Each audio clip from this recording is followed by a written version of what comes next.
Good evening, everyone, and welcome to Thursday Therapy. The counseling couple is here. We are so excited to be here in front of everyone tonight. My name is Carlos Bing, and this is my lovely wife, Seneca, and we have a treat in store for you all tonight. Um, we're going to talk about relationships and couples and just what it's like to be married. Um, for Seneca and I, we've been married now. How long has it been, babe? 16 years. I didn't want to mess that up. So 16 years. I wanted to make sure I got that right. So yes, we have been married 16 years. And so I would say we're relatively newer in the game of marriage. And we thought because of what's been happening with COVID, what's been happening just in general with people, that this conversation was very timely. Um, we've heard a lot of different things. As you all may know, I'm a licensed professional counselor, and in my sessions, there's been a lot of conversation about relationships and challenges. And then Seneca and I have been in a number of conversations with folks that we know that have been going through. Yes, we have. He put me on the spot here, but yes, we have definitely been able to have some conversations, some real conversations with people that are not quite seeing eye to eye and need some support in that space. And so we really want couples to win, and we want to be able to talk to real couples that have been married, that have been through seasons of marriage, and that can share some wisdom with all of us. And so I am excited for the couples that we have on this evening, and for this to be a series of couples that we will talk to, because we are incredibly blessed also at Faith Ministries to have many couples that are in our midst. And so we really want to be able to just draw and pull from those couples that are married and that can share with us. Yes, we are incredibly blessed at Faith Ministries Church, as I'm sure most churches are, where there are a number of couples that are married that, for us being married 16 years, we can look up to and get guidance and advice from. So we're in a great position. And so we'll introduce our guests in a moment. But before we do that, we wanted to have a moment to kind of talk a little bit about what some of the research says as it relates to marriages. And so a researcher by the name of Dr. John Gottman shared some statistics. And some of the things that he shared was that half of all marriages that end do so in the first 7 years, which I thought was interesting because, as Seneca mentioned earlier, we've talked to a number of couples. They haven't even reached the first 2 years yet. And I mean, like, really struggling in terms of, like, I'm ready to go to the courthouse struggling, not like, I'm upset, like I'm ready to just end it now struggling. And so, knowing that half of marriages do so in the first 7 years, it really lines up there.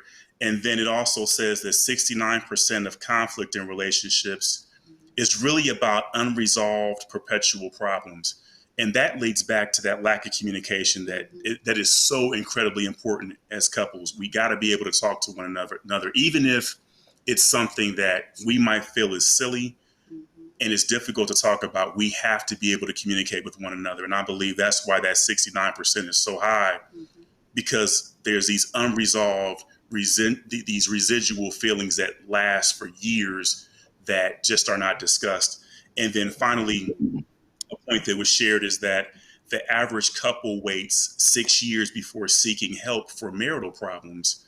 And I know for Seneca and I, we were blessed when we were dating and we became engaged. One of the first things we did was we sought couples counseling from our pastor, Dr. Wise, which was very helpful because we were able to have conversations during that time that, we felt like we could take on the world, which we were accurate about. But Dr. Wise was able to point out that, and I'm sure we could share the story, but that there were some things that we hadn't considered. And he said, we can share the story, can't we? Sure. Okay. So one of the things that Dr. Wise, I had to ask her, I had to make sure it was okay to share the story. So How did it come up, babe? How did the conversation come up? Well, we are a blended family. Yes. Everybody knows that. And we were blended very early. And so one of the things that we were talking about being a blended family is that we would be able to just get through everything. We are going to be good. It's going to be great. And Dr. Wise busted out laughing. Very loudly. And then after he stopped laughing, he was able to help us understand that there are things that you are not considering because you're so new in this space and you feel like everything is you're seeing with rose-colored glasses. Mm. And we soon found out once we were married in a blended space that there was a lot of negotiation that needed to take place for us to get on the same page in that space. And I am happy that we were able to do that because 16 years later, the relationship with the other family is a good one. So, but we had to come together and see eye to eye on some things, or try to see eye to eye, or agree to disagree on some things. So, yeah, definitely appreciated that. It was one of those situations where, again, Dr. Wise was very open with us, and he let us know that just be ready because it's going to come. And when it did, we kind of looked at each other like, Doc kind of warned us about this. We were going to have some troubles, but we had to figure out how to get through it. And one of the things he always taught us was that when you look at marriage, it's a triangle, and that at the top of the triangle is God, and then we're at the two bottom corners. As long as that connection is made, then things will work out. And so even when we have our deepest struggles, we're able to lean on that and know that God is with us. So, really, our plan over the next 4 months is to have this conversation where we're able to talk with different couples and really be able to talk with younger couples that have been married for a short amount of time, some couples that have been married for a lengthier amount of time, and then also talk to some blended families. So we're excited about this opportunity over the next 4 months to be able to have these conversations. So Seneca is going to talk a little bit about the 6 steps to realign your relationship with your values. all right. And so, of course, I'm an educator. He's a therapist. I'm an educator. So we always have to bring some kind of research or some kind of article that we found. But we really like to anchor our conversations because, as we know, the conversations that we have deal with mental health or some sort of mental health. And there are a lot of pieces that can affect mental health positively and negatively when we are dealing with marriage. And so when we're talking about realigning your relationship with your values, it's important to understand and know what your values are. And so I went through the article and I'm just going to highlight some of the key points from it. But of course, it's saying that values are the core principles that guide our daily choices, of course. If your partner doesn't share your values, the very thing that drives the direction of your life, it can make your relationship difficult. And I'm putting that into this space because we don't know where people are in their relationship journey. We don't know if people desire to be in one, if you're new, if you've been in one for a while and your values are just not aligning. And so we want to just offer some pieces here. And then it says, often your core values may be very similar, but how they are expressed is different. And of course, when you are two different people, you express things differently. Yes. So the steps then are, the first one is show compassion, right? Maybe feeling out of alignment has made it easier for you or your partner to have bad days, more bad days than good days. So when that alignment is off, then that you could have more bad days. So if you want to get back on the same page, it's important to show each other kindness, compassion, and even forgive if necessary or when necessary, right? So that forgiveness piece is huge. But then determining your own values. So you can't realign your relationship with your values if you've lost sight of what they truly are. And so you may need to reevaluate your values as they may have shifted over the years to please your partner or in response to changing life events and circumstances. And people know us and they know that we've lost a child. And in that time, we had to be able to figure out, again, realign our values so that we can stay on the same page, and then take the time to really consider what your values are. So what makes you feel like you have a greater purpose, and what brings you a sense of balance and provides a sense of contentment. And then the third one is hold each other accountable, right? If your partner knows your values and you're not living them, then give them permission to keep you on track in a loving way, and vice versa. If they notice something off, you should be able to have that conversation about it, which is the fourth point: practice open communication. So values can change over time. In order to consistently realign your relationship with your values, communication is always going to be key. The fifth point is to be honest. Nothing breaks down trust in a relationship more than dishonesty.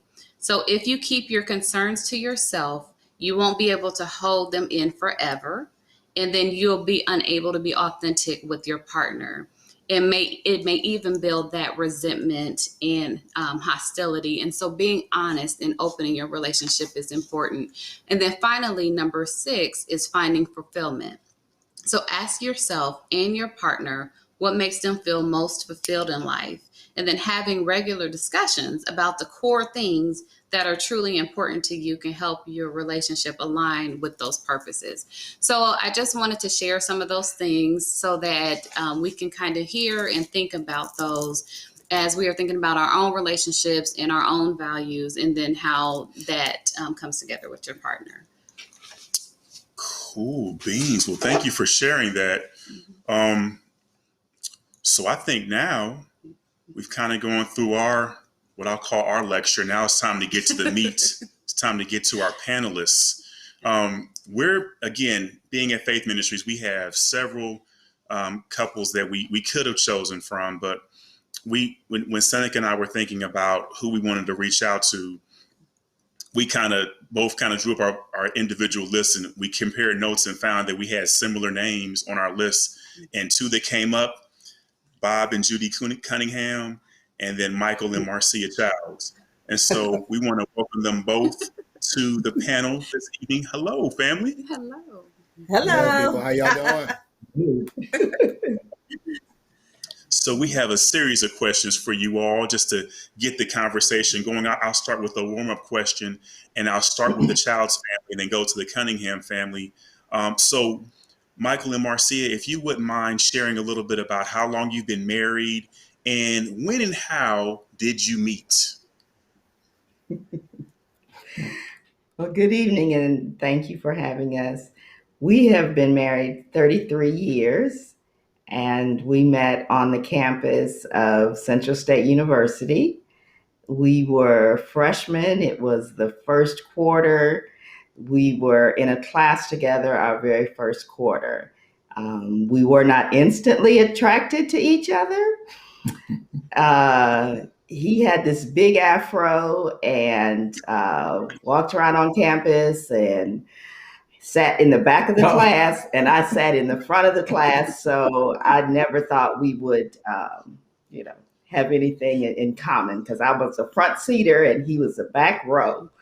And but then things changed, and got that haircut, and I thought,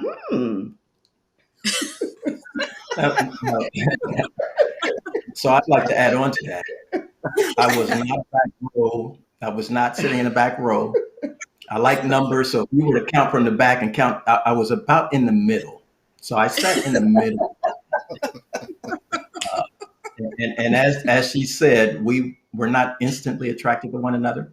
But I will share this one story, because it happened pretty much every time we were in class. We were in class Monday, Wednesday, and Friday, 8 o'clock in the morning. And the instructor would say, if there are no other questions, I will see you on Wednesday. Or if there are no other questions, I'll see you on Friday. And every class, this Marcia would always raise her hand and have a question. And I would be sitting there going, like, who is this little girl always asking all these questions? Because I'd be ready to go. I'd have my notes and everything, and I'm ready to go. But she always had a question and always held up the class. And I guess that might be the one thing that God said, look, take note of her. And here we are.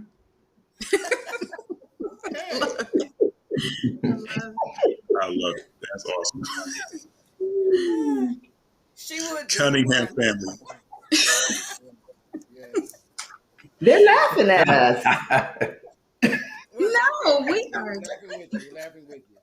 But our numbers, we've been married for 38 years, and we're looking forward to celebrating year 40 in 2023. We met. Judy came. I was working in radio at the time. You came to the radio station looking for a job. Okay, he won't tell it right. I'm gonna tell it the way it happened. I was trying to get a job. Right, that's what I just said. Okay. Not a housewife. That was not the job I had in mind. Right. I was trying to get a job. I've been calling him and calling him. He thought, now I'm gonna be honest, he thought I was a white girl. He would not give me the time of day because he said I sounded like a white girl on the phone. And so I said to him, sir, can you just give me about 15 minutes? I just want you to give me some information about starting a career in broadcasting. Everyone in the city says I need to talk to Bob Cunningham. So I'm just trying to do what they suggested we do. So he finally agreed to it. He comes out of his office when I get there, makes me sit in the lobby, and then he sees me and decides now he got a lot of time for me. Okay. It worked. Didn't want to talk to me at first, didn't want to help me out. And then after he saw me, he had all the time in the world. And look where we are 38 years later. Right. Now, I wasn't trying to get a job as a housewife. I love my children, but I wasn't trying to get a job as a mother. I'm trying to work in television and radio. That's all I wanted. Somebody who said no for almost a month then says, hey, would you like to go to this event? I could take you to this event and introduce you to people. And I'm like, well, I'll be. So here we are now, 38 years later. So things happen strangely, that's for sure. I was going to say, so the moral of the story is it is not all these fairy tale romances, okay? If you want to be 33 or 38 years later, you got to go through something in the beginning. It sounds like it really sounds like. I love it. I love it. Thank you. Yeah. So the next question, though, and it goes both ways.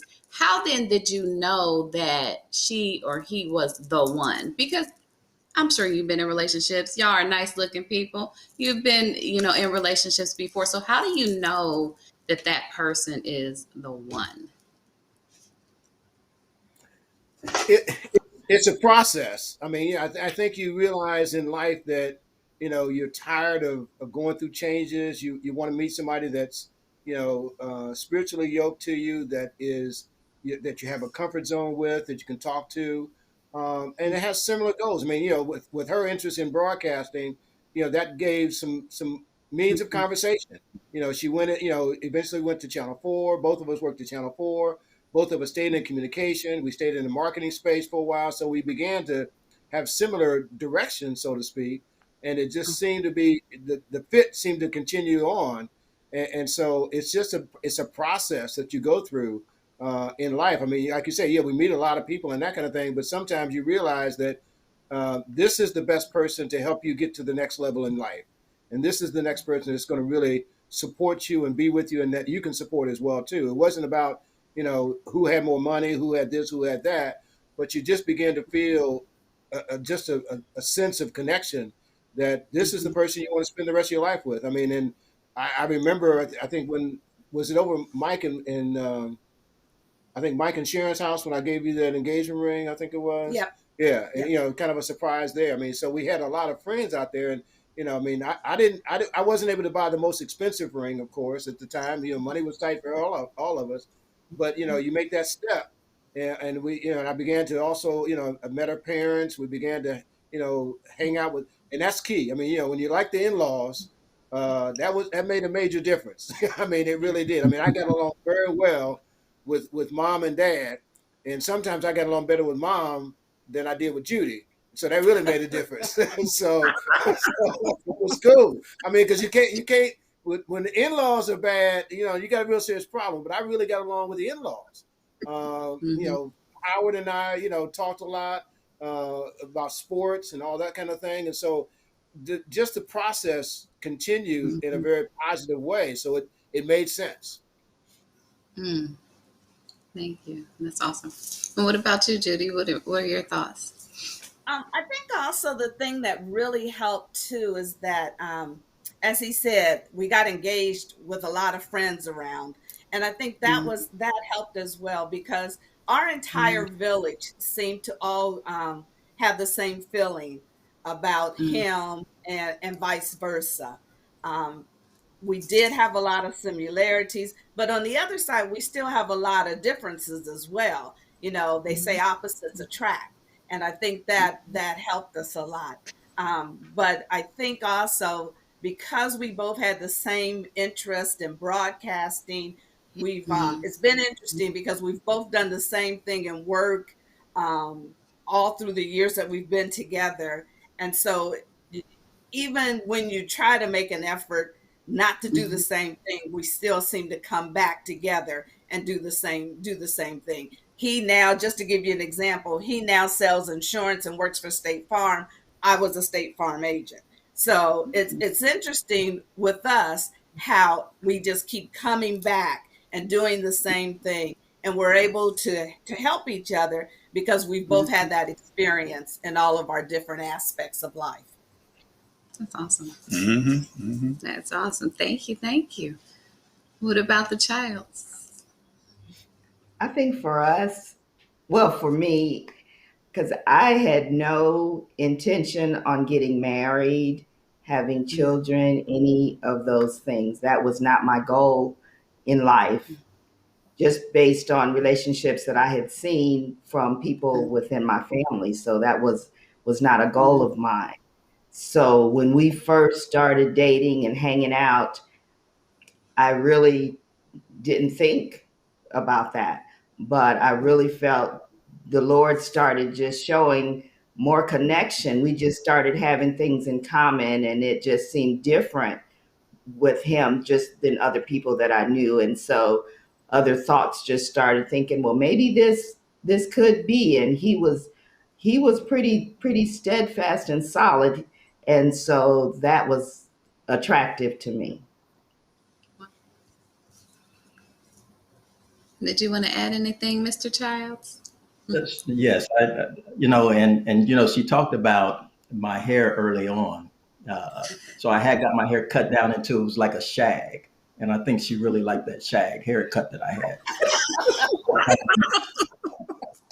But, to add on to that, I think, to add on to that, I think you kind of know when you realize it's somebody that you can't live without. And, again, we met freshman year in college. And back then, at the end of the school year, you went home, you got a job, and, you worked the summer and then you would come back. And, those were some, got to be some long summers. And we didn't have the cell phones. Our communication was writing letters. That's true. So I think it's finding somebody that that you can't live without. And then even after we graduated and got out of college, Marcia got a job down in Cincinnati, and I was in Columbus. And the relationship, we continued our relationship. It never wavered. It was still a strong relationship. But that wanting, that yearning to be together, I think, when you realize you've met somebody that you can't live your life without, that's how you know. And we dated, 5-6 years before we got married. So, and we've been married 33 years. So we've been together, 39, almost 40 years. And again, it's, I think, because of that. Wow. It's really cool. Yeah, I always think about that. Like when I think about Seneca and I, we're almost at that point where like we've literally been together half our lives. You both as couples have kind of crossed that threshold, and it's like you can't imagine yourself without that person because you've been together so long. That's a beautiful thing. I love hearing that. Yeah. Y'all both kind of alluded to this, and I know Bob used the word connection.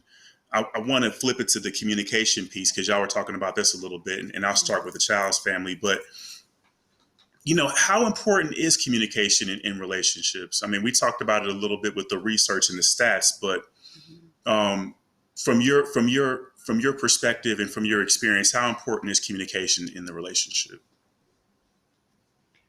It is very, very important, because if you don't say how you feel, they don't just read your mind. And even though you love them, you don't know what they mean. And so all of those summers of writing letters and calling each other on Sundays when the rates were low and you could only talk a certain amount of time. So you really had to, get kind of clear and to the point on what you wanted to say. If not, you got off the phone and started writing. So Mm, that was a good foundation for us, and just making sure that we always talked, even when you're upset, even when, you just start thinking, okay, this is really kind of crazy. You still have to talk. You have to, you have to pray, you have to decide, and don't always say the first thing that comes to mind. You have to kind of think about it before you say it, for me. Well, and to add on to that, I mean, she said it all. You do have to talk, but I think there's also other ways of communicating, and you have to be able to read some of those nonverbal cues. I mean, I know when Marcy has had a rough day. I know when things aren't going well for her, and being able to adjust and adapt to how she might be feeling. You have to be able to look at those things, because if she had a bad day and I had a great day, and I'm trying to share everything that happened for me, she might not be ready to receive that. And as mhm. a husband, as a form of communications, it's being able to see those. It's not that she's not interested in how my day was, but maybe she just needs to unwind, and that's okay. That's true. I love that. Yes, yes, yes. Yeah, I think for us, I'll be the first to admit I'm the one who will basically initiate communication. Bob is he, he'll be quiet for a while, and then I'll be like, okay, well, if we don't talk about it, nothing's gonna happen. We're never gonna get this resolved or whatever. And so I'll start the communication. But we always talk. I think the one thing that I'm real thankful for in our marriage is that we are so different when it comes to communicating. I can be Mm, kind of high strung for both of you all couples who know me. I can be kind of high strung and pretty animated sometimes about different things that are happening, where he's real laid back. And it's funny because sometimes I'll be like, do you not hear me? Do you not see what I'm saying? And he'll be like, yeah. And he's so calm about it. And he'll say, and it kind of like really gets you because when he like is logical and I want him just to be a little upset like I am, he just lays back and he's like, yeah, I said, but Judy, why should mm, we be this upset? Or what good is it going to do me to scream and holler and act crazy? So we balance each other out. Now he can get that way sometimes too, but it just takes him far longer than it takes me. But I think that's the good thing about it, because when I'm screaming and hollering and going off, he's just sitting there, and I'm like, okay, either he don't care or he thinks I'm crazy. And a lot of times I revert back to he probably's thinking I'm crazy right now. I know he cares, but um, it's just that we need that one person to mellow us out, and he's the one. And so I'm glad that he's that type where I'm the real high strung, hyper one, want to talk about it, want to argue about it. Let's talk, let's do this, let's da, da, da, da. And he just sits there and kind of looks at me and nods his head. And then he's sort of like, sometimes I think he forgets that we only have two children, because sometimes he's like, when you calm down, then we'll talk about it. And I'm like, really? Really? You have two children, not three. But I mean, the nice thing about it is that, I know what he means after 38 years. And so I can't like just dwell on it or be mad forever about it. Mhm. And so it really helps us, get through whatever we're going through. I mean, because and I know communication is very important. Sometimes open communication can be scary. And I look at Mhm. it as what is the solution to the issue? And what can we, is it insurmountable? Can we do something about it? And what is going to be the ultimate, result of it? And that's I'm looking at the end result because my blood pressure, I can't afford to let it get too high to the point where I'm nervous about something or going crazy about something. I'm just trying to find a solution. And I agree, communication is important, but I will say that it can be scary sometimes, and I think you just really got to kind of be analytical about it to a certain degree. And like she says, she will challenge some issues, and I will say, hey, it could be worse, or or they, something happens. It's like, well, the car breaks down, or it doesn't start. And my philosophy to that, well, at least I was at home and I wasn't stranded on the street.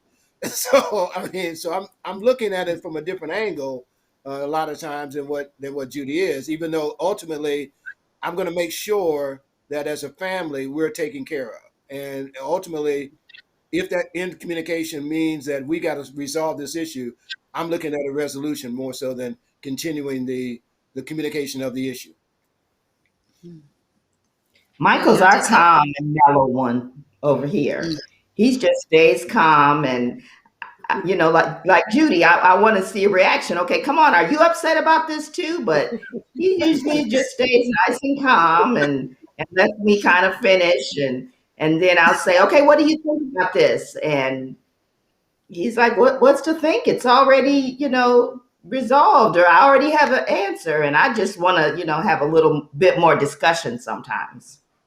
Well, see the key. Y'all don't understand what Mike and I do when we really get upset about things. We put names and things on a golf ball. We go to the golf course and hit that golf ball as far as we can. And so that releases some of the tension that we may have. So Mike goes play basketball or whatever. So we take our frustration and our tension out on the golf course or something like that. So our wives just don't see that activity. So that's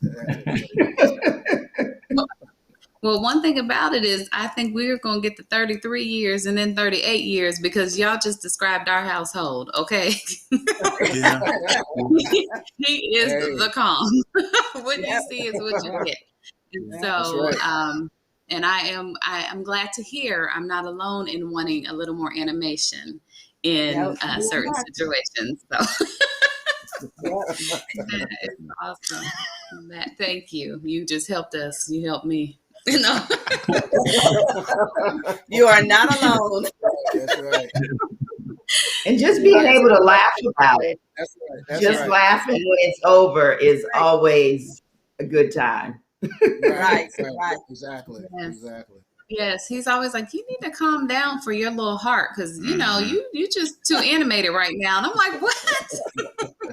Don't worry, she don't have an issue with it. So, all right, thank you. Yeah, help us. So, our next question is: some couples have different family structures, and I know that you both have adult children, and now you're grandparents. I know the child's here. So, how has family had an impact on your marriage? I know, Bob, you talked about your in-laws and things, but just those different phases of life for your children, even being young and now grown. And we'll start with who will we start with? Let's go with the Cunninghams. Okay, the Cunninghams. Well, the kids, even growing up, they bring a different direction for your lifestyle. As they're younger, you spoil and you spend time, and they spend time. They want to be around you.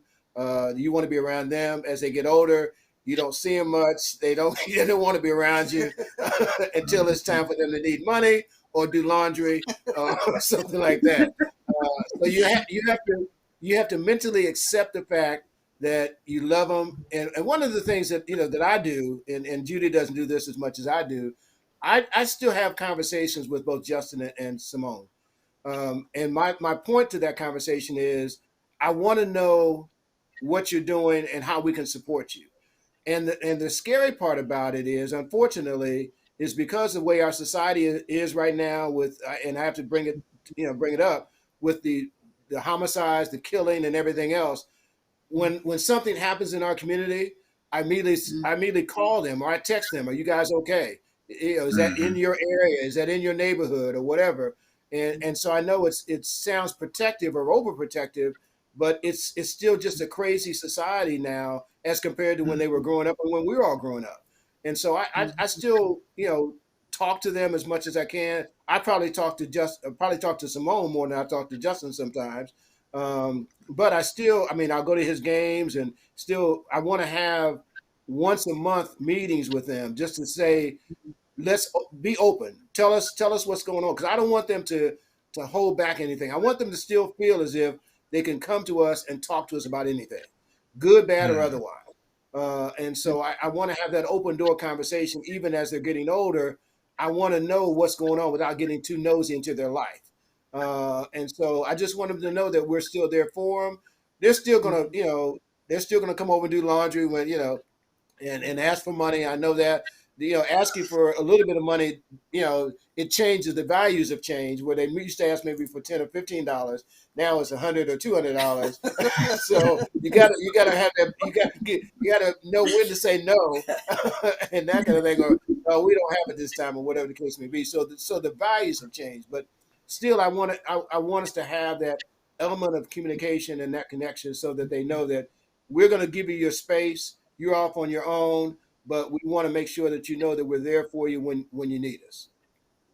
Yeah, I think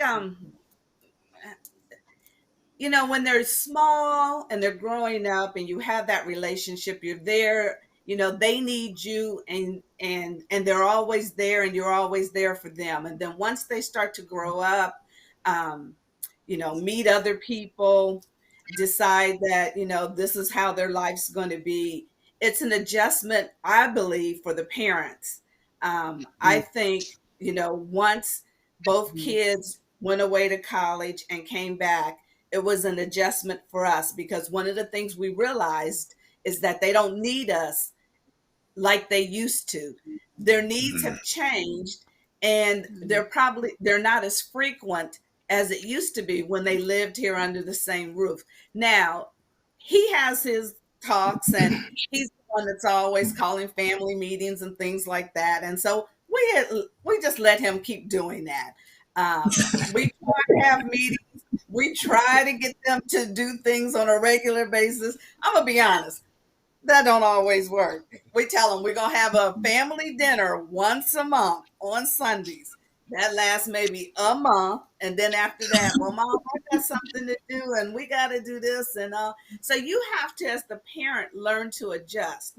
And I'm sure all three of us have gone through learning to adjust and learning that our kids don't need us the way they used to, and there might be another significant other in their life that they lean on just as much, maybe more than they used to lean on us. And so you have to be, it hurts, but you do what you do, and you learn to pivot and accept how things are now. I think he has a little problem right now because Justin and I spend a lot of time together. And it's basically because of COVID, because I'm at home still working. Plus, I work out with Justin 2 days a week.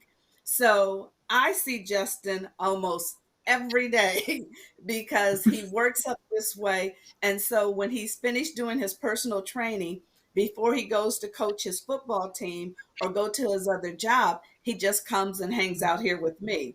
And so it's interesting because the tables have turned some, and where Dad was the one that they always talked to, because they said their mama was crazy. I'm not crazy. I just want answers. They, would go to Dad more. And so it's an adjustment, but, as long as they're happy and they're healthy and they're in a good space, you learn to make that adjustment. Justin is getting married next year, and that's an adjustment. Probably if there was anyone who had to really adjust to that, was me. Even though they've been dating for a while, I think once he put that ring on her hand, I was just like, this is really going to happen, I guess, And so I have to make that adjustment because now I'm really losing my baby boy. So I'm like, okay, this, I can do this. But it is an adjustment once they, once they leave you and go out on their own. Wow. I agree with Judy. As the children are growing, it does change. We decided to have children early in our marriage, and we were both in. We spent a lot of time. I stayed home, and then as the children got older and could do other things, we had to make sure that we were not growing apart, because your whole focus is on raising them, and then when they're gone, if you don't have a good relationship, you're just just in the same space and not really a relationship. So we made sure that we always had our date times. The children would see us, and they see us holding hands, and they're like, "Oh, mom and dad, stop." But we made sure that we had to do that to keep our relationship, and we wanted them to see that in us as well, to see a loving relationship. They see us dancing, or they see us doing things, and they were like, "Oh God, they're doing it again." But we had to make sure that we had some interests, because if we did it right, they were going to leave. And so we still, that was the goal. I mean, granted, I cried and everything and didn't want them to leave, but really that's the goal. As parents, you want to know that you've raised some successful, independent people. Right. They know you still got a mama that if you call, I'm still coming. And, all of those types of things. But you're proud of them that they're able to do those things, but you're still just a phone call away if they need something, and you got your ATM card or, debit card if they call. So. Yep. Yeah, so I agree to that. And the only other thing that I would will add to that is it is a big adjustment, and you teach your kids how to be independent. You teach them all these different things, and then you have to let them go.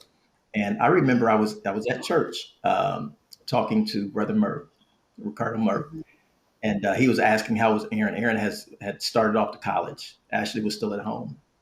And he said, and I said, man, I miss him. I said, I just want to go get him and bring him back home. And he looked at me and said, did you teach him how to take care of himself? Did you teach him how to do this? Did you teach him how to do that? He said, Michael, let that boy fly. And that kind of hit me in a way that, like, wow, yeah, I do need to, let Aaron do those things. And we used to have dinner together every night. That was one of Marcia's things. The family, we had dinner together every night while the kids were at home. And when Aaron went to college, it was a different. It was just a different parameter around the table, because I'm sitting there, Marcia's sitting there, and Ashley's and Aaron's seat is empty. And we used to talk about Aaron. Wonder what Aaron's doing. Wonder what he's doing. Hope he's okay. Ashley looked at us and said, I'm still here, and Aaron is doing fine.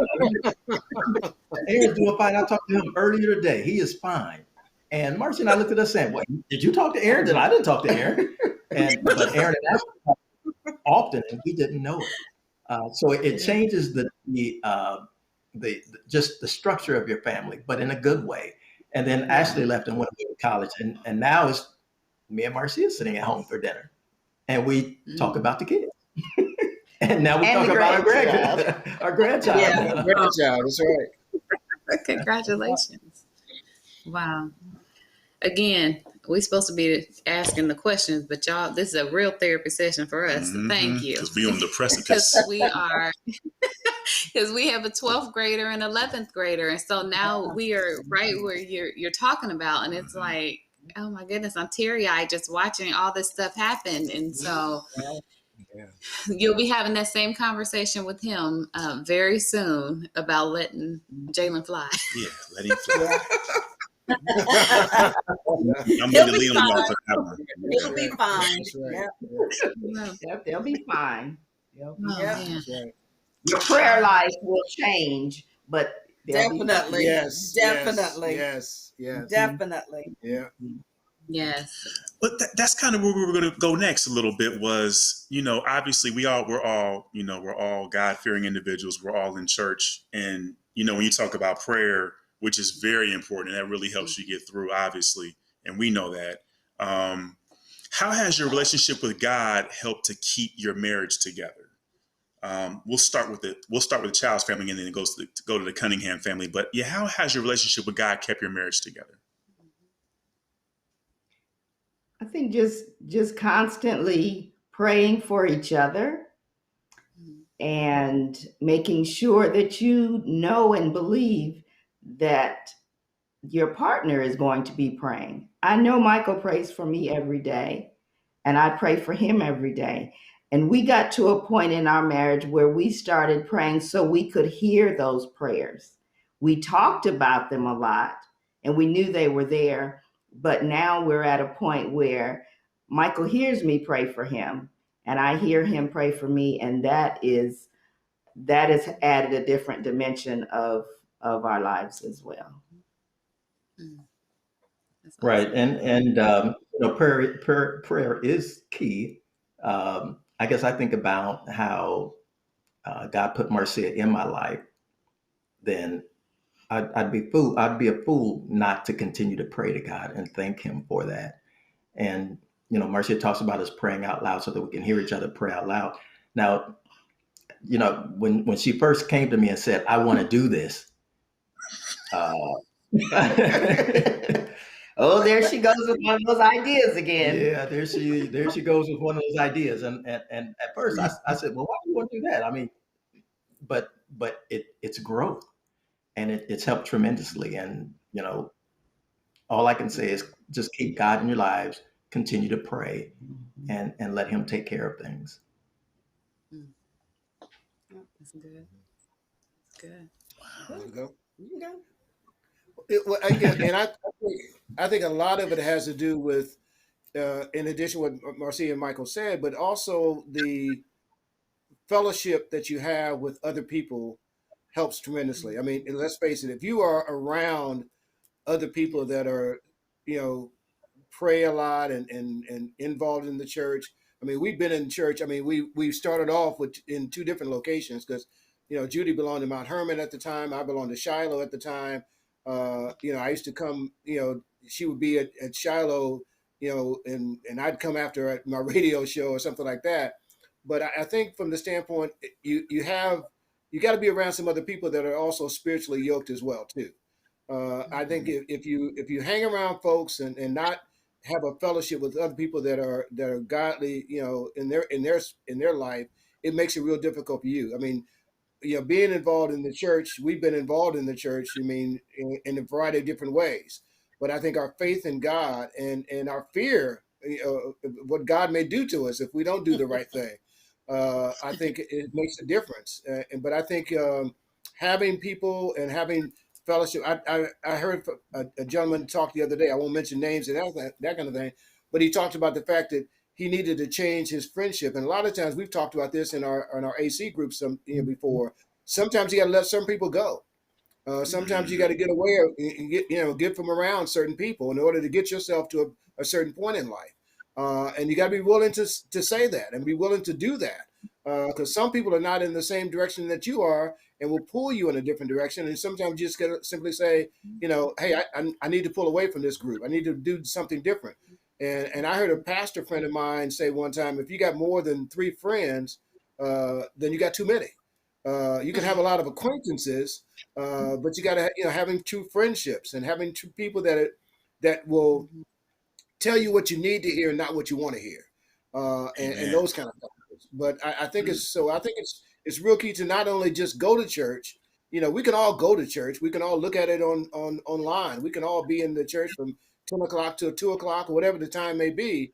But if you're not associated with some people who are like-minded and are going to help you in your spirituality and help you continue to go down that right path, then it's all for naught. I mean, because some people that can go to church on one day and on Monday cuss you out in the parking lot. Or do some crazy stuff, and all that kind of thing. So you gotta really, you gotta know him for yourself.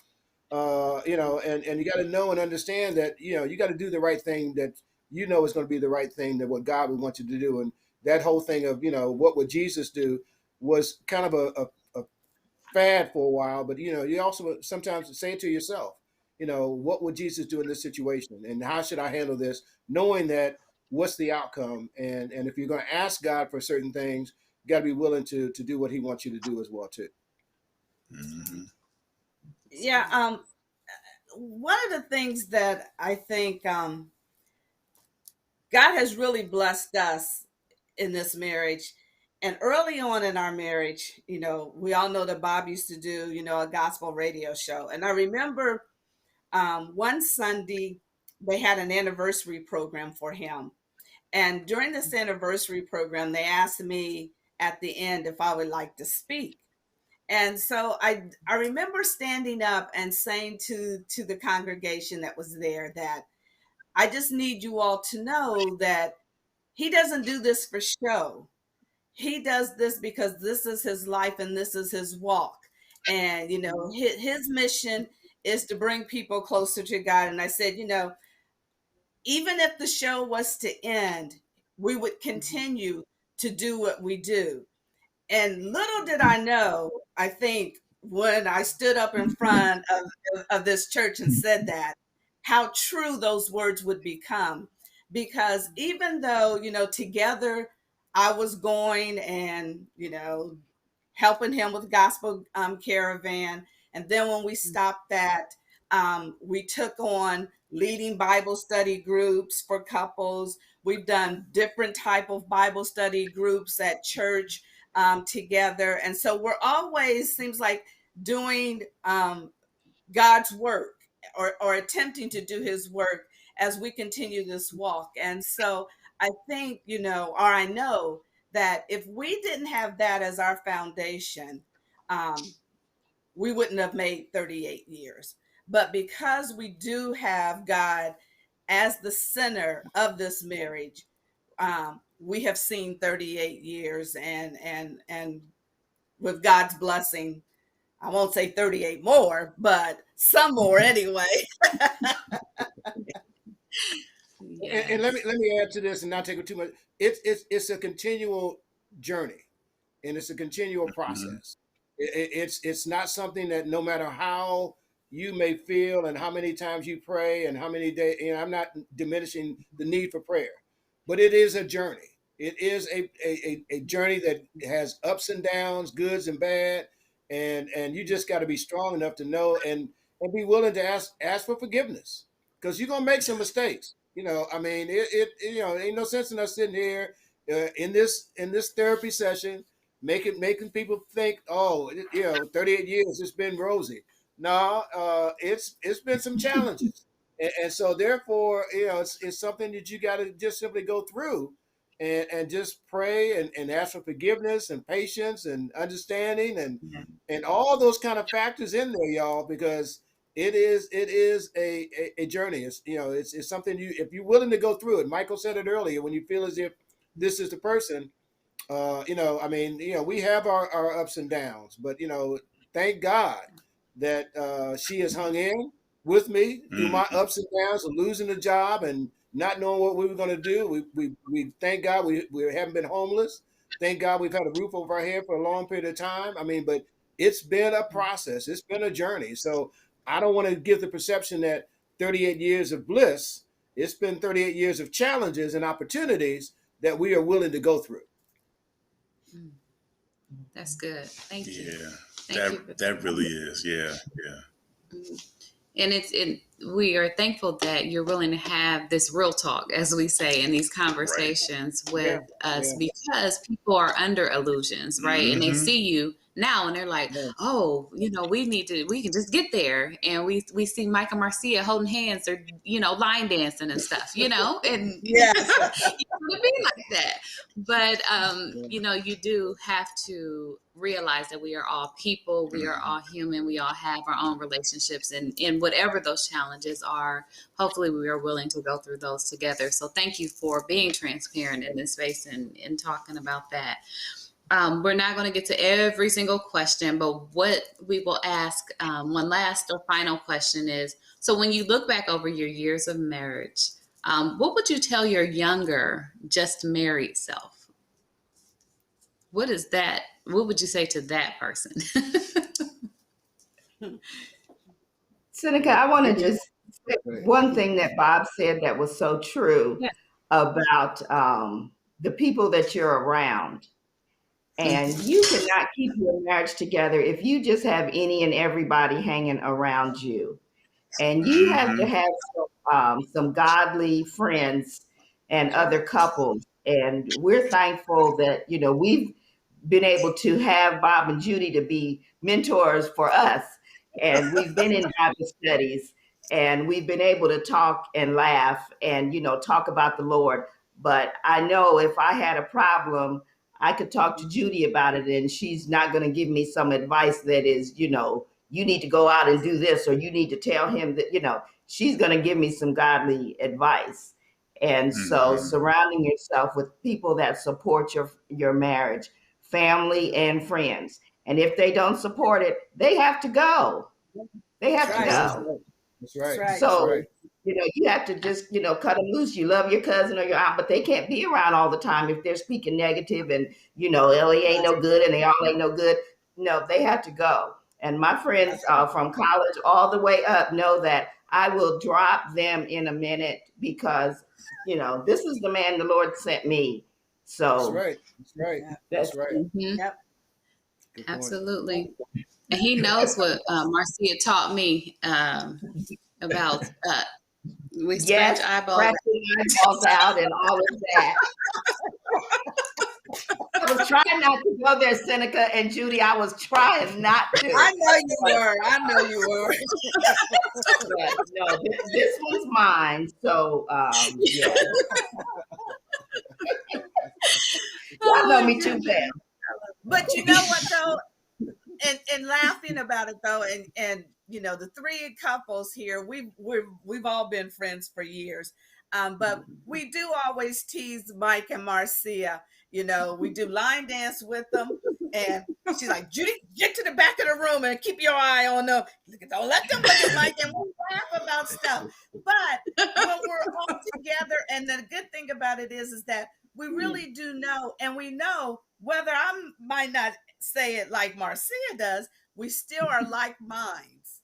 And we still know that we feel the same about our spouses. And so that's what helps us see all of these different years as married couples. You know, it's funny because you can tell the people when we are out and we're laughing about Mike and Marcia walking and holding hands. You can tell the people who don't have relationships like we have when they make their comments. When we do it, we're just laughing about it and joking and knowing that we walk and hold hands too. It's just that right now we're not holding hands or something like that.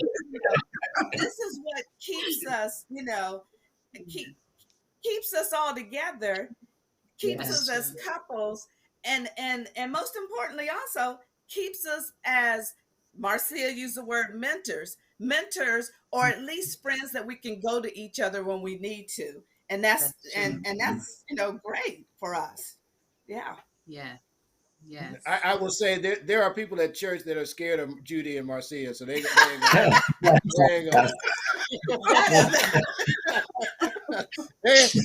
gonna mess with Bob and Mike. We ain't worried about that.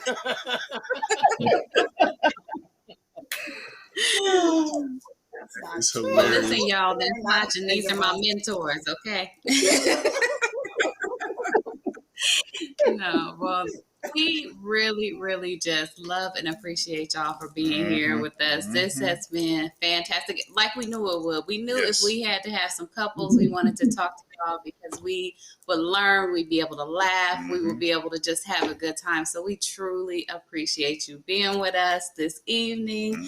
And always, we appreciate Mike McGee in the background, Dr. and Sister Wise, for making mental health a priority, because all of this is possible because we have a concerted effort to make sure that we are having conversations about mental health, about marriage, and just about love. So thank you for joining us all this evening. And we really, again, appreciate you and hope you will join us next month to see which couples we are talking to in that space. So. Might be the same ones. I don't know. We might bring them back. It might be the same one. Might be some. We'll have some more couples next month. Bring on other couples. Yeah, we will watch. Right. We'll watch the other couple. We'll cheer for the other couple. Awaiting. Yeah, Mike and Melanie are waiting in the wings. Yeah. Mike McGee and Melanie McGee waiting in the wings. That's for sure. So, yeah. Oh, goodness. You know. Thanks, everybody. Thank y'all so much. We appreciate it. Thank you. Thank you. Thank you.